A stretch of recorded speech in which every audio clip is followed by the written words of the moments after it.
አንዴ ዝም በይ። እሺ በቃ መቀሌ ትንሽ ጊዜ ነበረ እኮ ስሚ። እሺ እየሰማኩ ነው። እሺ መቀሌ ትንሽ ጊዜ ነበረ አሳለፍን፣ እያሳለፍን ተለያየን። ታትሰጥ በቃ ትንሽ ጊዜ ነበር እንደዚህ ሪሌሽን ምንም እኔና አንቺ ኖሮን አያውቅም። አሁን ሌላ ነገር ነው ያስመሰልሽ ያለሽ። በዚህ ልክ አግሬሲቭ ሆነሽ እንደዚህ ሪያክት የምታደርጊው ምናምን እሷ ሌላ ነገር እኔ ስለማፈቅር ነው። አይገባም እንዴ? እሷ ጓደኛዬ ነች። ጤነኛ አይደለሽም እንዴ? ሚስቴ ነች።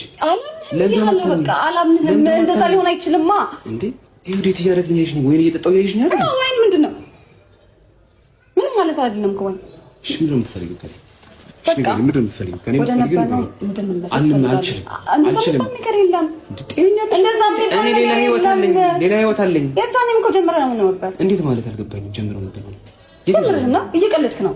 ምንድን ነው አንቺ ጀምረን? ያኔ ምን ነው ተቀየርክ እኮ ትንሽ ጊዜ ነበርክም እኮ የኔ ፍቅር ምን ሆነህ ነው? ምንድን ነው ያገኘብህ? አንቺ በሰዓቱ ከአንቺ ጋር የተወሰነ ጊዜ አሳለፍን። ዳትሴት አለቀ በቃ። ለኔ ትልቅ ነው፣ ለአንተ ትንሽ ሊሆን ይችላል። ከዛ ሁላ ዓመት በኋላ መተሽ እንዳዲስ እኔ አይደለም የጠፋሁት አንተ ነህ። 3 ዓመት እኮ እኔ ፈልጌ አይደለማ። እና ከ3 ዓመት በኋላ መተሽ ምንድን እንዴ? እና ስደት ኦፍ ኮርስ። እና ታዲያ ምን ማድረግ አለብኝ ነው ታዲያ? አንተ ስልክ መስራት እንዴ? የራሴ ስንት ስላለብኝ እኔ እኮ በጣም አይ ነው። ስማኝ ምንድን ነው የምሰማሽ እኮ ማውራት አለብን። እሺ ማውራት አለብን። ሌላ ጊዜ እናወራለን። እሺ ዛሬ እንጨርስና ከዛ እሷ እንደዚህ እያደረግሽ እንደዚህ ጂን ይዘሽ ከመጣሽ ያ ነገር ውስጥ አላምንህም። ማርያም አላምንም። እኔ እንዴ ፍቅረኛ ነሽ አይደለሽም እንዴ?